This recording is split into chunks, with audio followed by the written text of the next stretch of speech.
200 acre മെഴുകുഞ്ചാൽ റോഡിന്റെ tarring ജോലികൾ ആരംഭിച്ചു. 1 കോടി രൂപയാണ് നവീകരണത്തിനായി അനുവദിച്ചിട്ടുള്ളത്. അടിമാലി പഞ്ചായത്തിലെ ദേശീയപാതയ്ക്ക് സമാന്തരമായുള്ള പ്രധാന പാതയാണിത്.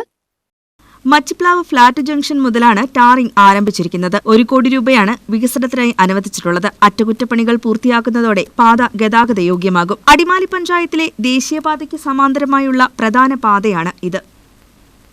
അടിമാലി ഗ്രാമപഞ്ചായത്തിന്റെ കീഴിലെ 200 ഏക്കർ മെഴുകുഞ്ചാൽ റോഡ് നമുക്കറിയാം, വർഷങ്ങളായി തകർന്നു കിടക്കുന്ന ഒരു റോഡാണ്. പഞ്ചായത്തിന്റെ അസറ്റുള്ള ഒരു റോഡ്. നവകേരള സദസ്സിന്റെ ഭാഗമായി 2 പദ്ധതികൾക്കാണ് ദേവികുളം നിയോജക മണ്ഡലത്തിൽ പണം അനുവദിച്ചത്. അതിലൊന്നാണ് 200 ഏക്കർ മെഴുകുഞ്ചാൽ റോഡ്. പഞ്ചായത്തിന്റെ ആസ്തിയിലുള്ള ഈ റോഡ് ഗതാഗത യോഗ്യമാകുന്നതിന് വേണ്ടി 1 കോടി രൂപ അനുവദിച്ച് അതിന്റെ പണികളെല്ലാം ഇപ്പൊ തീരുന്ന ഘട്ടത്തിൽ ആയിരിക്കുകയാണ്. ഏകദേശം 6ഓളം വാർഡുകളിലൂടെ കടന്നു പോകുന്ന ഒരു പ്രധാനപ്പെട്ട അടിമാലിയിൽ നിന്ന് ഒരു ബൈപ്പാസ് റോഡാണ്. ഈ വഴിക്കൂടെ പെട്ടെന്ന് ഇരുമ്പുപാലത്തേക്ക് ചെല്ലാവുന്ന ഒരു റോഡാണ്.